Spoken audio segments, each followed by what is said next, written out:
మార్పులు చూపే మహోన్నతమైన దేవుడు మన శ్రీ పుణ్యలింగేశ్వర స్వామి. కైలాసగిరినాథుని దర్శన భాగ్యముకై బావా బావమరుదులైన ఎంవి నరసింహం గారు, ఎస్ రంగనాథన్ గారు వారి కుటుంబాలతో కలిసి కదలినారు.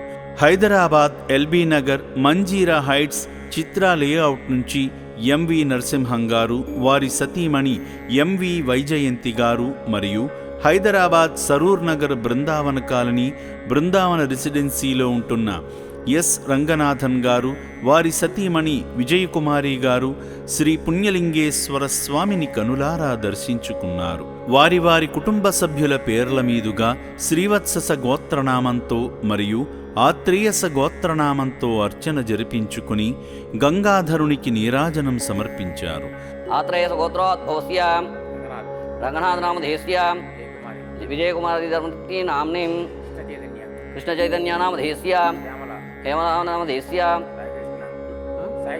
సాయికృష్ణనామధేస్య ప్రమీలానామధేస్య ఆధ్యానామధేస్య సహ శ్రీమాన్ సహ గోత్రోద్భవస్య శ్రీవత్సస గోత్రోద్భవస్య వెంకట నరసింహం నామధేస్య వైజయంతి ధర్మత్ని నామ్ని రవిచంద్రానామధేస్య నీరో నామధేస్య. ఓం నమో భగవతే రుద్రాయ నమస్తే రుద్రమన్యోదోదయవే నమః నమస్తే రుద్రమనే బాహుభ్యాం నమః యాదైశక్తిర్మాయం భగవతే నమః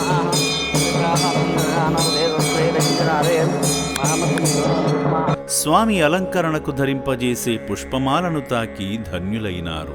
హారతిని కళ్లకు అద్దుకొని మనస్సులో ఉన్న కోరికలను స్వామివారికి చెప్పుకున్నారు.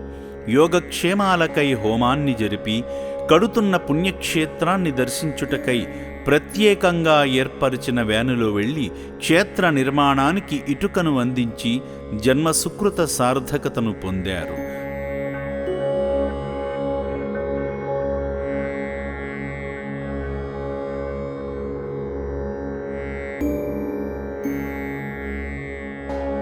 తదనంతరం అభాగ్యుల ఆకలి తీర్చే సాయంగా వంట సరుకులైన నూనె, పప్పు, బియ్యము, చింతపండు, మిర్చి మొదలైన వస్తువులను వారి సంతృప్తికై ఆశ్రమానికి అందించారు. పుణ్యక్షేత్ర నిర్మాణ పనుల వైభవాన్ని పుణ్యక్షేత్రం చైర్మన్ శ్రీ గట్టు శంకర్ గారిని అడిగి మరీ తెలుసుకున్నారు.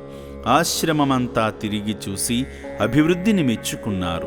ఇక నుండి మా సాయం ఆశ్రమానికి అందిస్తూనే ఉంటామని వాగ్దానం చేసిన ఈ మహనీయులను శ్రీ పుణ్యలింగేశ్వర స్వామి చల్లగా చూడాలని మనసారా కోరుకుందాము. తిరిగి చూసిన తర్వాత నిజంగా చాలా ఆనందం వేసింది. ఒక్కొక్క ఫ్లోర్లో ఉన్న వాళ్ళని చూసి, వాళ్ళకి జరిగే సేవలు చూసి, హాస్పిటల్ కూడా మెయింటైన్ చేస్తున్నారు. Really it is very very very surprising and very admirable.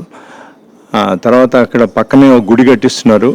ఇది 12 జ్యోతిర్లింగాల తర్వాత ఇది 13వ జ్యోతిర్లింగంగా వెలుగొందుతుందని చెప్పారు ఇప్పుడే శంకర్ గారు. శంకర్ గారు అంటే దీని వ్యవస్థాపకుడు ఆయన. ఎందుకంటే అన్ని 12 జ్యోతిర్లింగాల అవి కూడా ఇక్కడ ప్రతిష్ఠిస్తారట. 12 జ్యోతిర్లింగాలు చూస్తే అది మన పుణ్యం కోసం చూస్తాము, కానీ ఇక్కడికి వచ్చి చేసేది ఇటువంటి అనాథల కోసం, వాళ్ళ సేవ కోసం ఇది ప్రతిష్ఠించబడిన దేవాలయం. కాబట్టి ఈ దేవాలయానికి సరే అందరి తరఫున ఏంటి కంట్రిబ్యూషన్ చేయమని చెప్పి కూడా అడిగారు. నేను ప్రతి నెల ఒక 1000 రూపాయలు మా ఈ మానసిక రోగులందరికీ మందుల కోసం కానీ భోజనం కోసం కానీ పంపిద్దామని ఇవాళ నిశ్చయించుకొని చెప్పాను.